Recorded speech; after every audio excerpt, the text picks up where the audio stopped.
بلغني أيها الملك السعيد أن الحكيم قال للملك: أيكون هذا جزائي منك فتجازيني مجازاة التمساح؟ فقال الملك: وما حكاية التمساح؟ فقال الحكيم: لا يمكنني أن أقولها وأنا في هذا الحال، فبالله عليك أبقني يبقيك الله. ثم أن الحكيم بكى بكاء شديدا، فقام بعض خواص الملك وقال: أيها الملك، هب لي دم هذا الحكيم، لأننا ما رأيناه فعل معك ذنبا، وما رأيناه إلا أبرأك من مرضك الذي أعيا الأطباء والحكماء.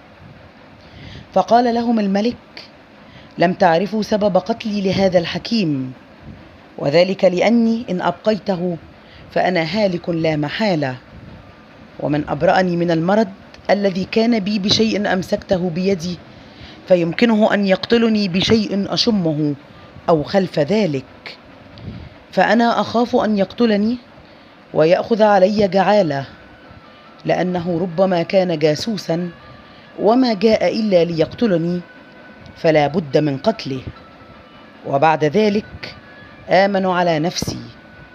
فقال الحكيم: أبقني يبقيك الله، ولا تقتلني يقتلك الله.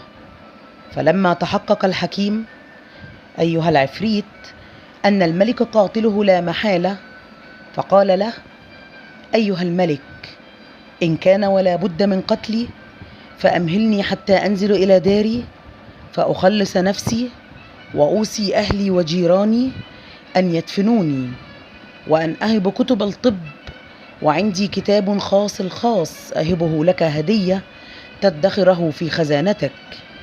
فقال الملك للحكيم: وما هذا الكتاب؟ فقال: فيه شيء لا يحصى، وأقل ما فيه من الأسرار أنك إذ قطعت رأسي وفتحته وعددت 3 ورقات، ثم تقرأ 3 أسطر من الصحيفة التي على يسارك، فإن الرأس يكلمك ويجاوبك على جميع ما سألته عنه. فتعجب الملك غاية العجب واهتز من الطرب، وقال له: أيها الحكيم، وهل إذا قطعت رأسك تكلمت؟ فقال: نعم أيها الملك، وهذا أمر عجيب. ثم إن الملك أرسله مع المحافظة عليه، فنزل الحكيم إلى داره وقضى أشغاله.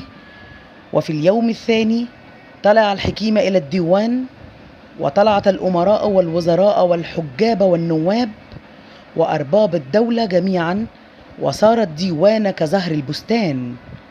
وإذ بالحكيم دخل الديوان ووقف أمام الملك، ومعه كتاب عتيق ومكحلة فيها زرور، وجلس وقال: ائتوني بطبق.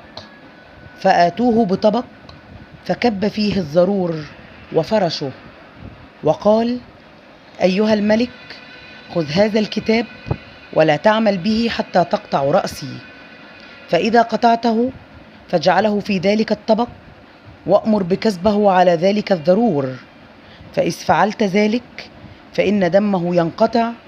ثم افتح الكتاب.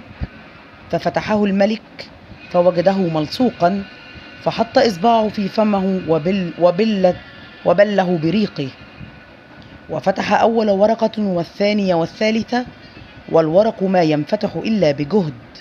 ففتح الملك 6 ورقات ونظر فيها فلم يجد فيها كتابة. فقال الملك: أيها الحكيم، ما فيه شيء مكتوب؟ فقال الحكيم: قلب زيادة في الورق.